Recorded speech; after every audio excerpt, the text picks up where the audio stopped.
Assalamualaikum warahmatullahi wabarakatuh. Saya Mila Karmila dari kelas MA 19A6. Di sini saya akan menjelaskan materi dari mata kuliah Manajemen Perubahan yang berjudul tentang teori-teori manajemen perubahan.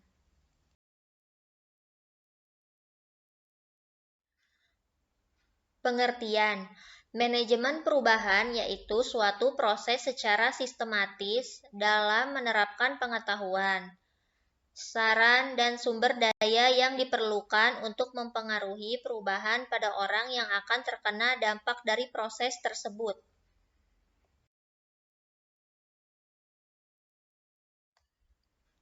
Selanjutnya, teori dan model perubahan. A. Teori evolusi. Teori ini pada dasarnya berpijak pada perubahan yang memerlukan proses yang cukup panjang. B. Teori konflik. Teori ini menilai bahwa sesuatu yang konstan atau tetap adalah konflik sosial, bukan perubahan sosial. C. Teori fungsionalis. Konsep yang berkembang dari teori ini adalah cultural lag, atau disebut dengan kesenjangan budaya. D. Teori siklis. Teori ini mencoba melihat bahwa suatu perubahan sosial itu tidak dapat dikendalikan sepenuhnya oleh siapapun dan oleh apapun. Model perubahan. Model perubahan Lewin. Model ini dibagi dalam 3 tahap.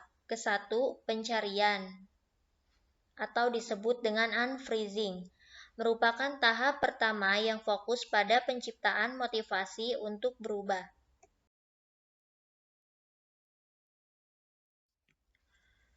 Kedua, changing atau moving, merupakan tahap pembelajaran di mana karyawan diberi informasi baru, model perilaku baru, atau cara baru dalam melihat sesuatu. Ketiga, pembekuan kembali atau disebut refreezing, merupakan tahap di mana perubahan yang terjadi distabilkan dengan membantu karyawan mengintegrasikan perilaku dan sikap yang telah berubah ke dalam cara yang normal untuk melakukan sesuatu. Model perubahan Kreitner dan Kinnicky. Pendekatan sistem Kreitner dan Kinnicky merupakan kerangka kerja perubahan organisasional yang terdiri dari 3 komponen, yaitu ke-1, input, merupakan masukan dan sebagai pendorong bagi terjadinya proses perubahan. Semua organisasional harus konsisten dengan visi dan misi. Kedua, target element of change, mencerminkan elemen di dalam organisasi yang dilakukan dalam proses perubahan. 3. Output, merupakan hasil akhir yang diinginkan dari suatu perubahan. Selanjutnya, model perubahan Burnes. Burnes tahun 2000 mengemukakan 3 macam model perubahan organisasional yang dikelompokkan berdasarkan frekuensi dan besaran perubahan, yaitu 1. The Incremental Model of Change. Model ini berpandangan bahwa perubahan merupakan suatu proses yang berlangsung secara bertahap. 2. The Pan-Shifted Equilibrium Model. Model keseimbangan terpotong terjadi bila aktivitas sehingga disebut periode equilibrium. 3.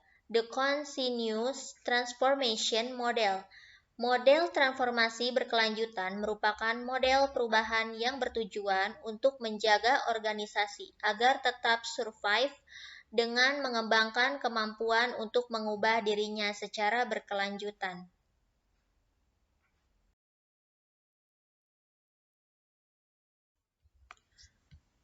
Sekian, terima kasih.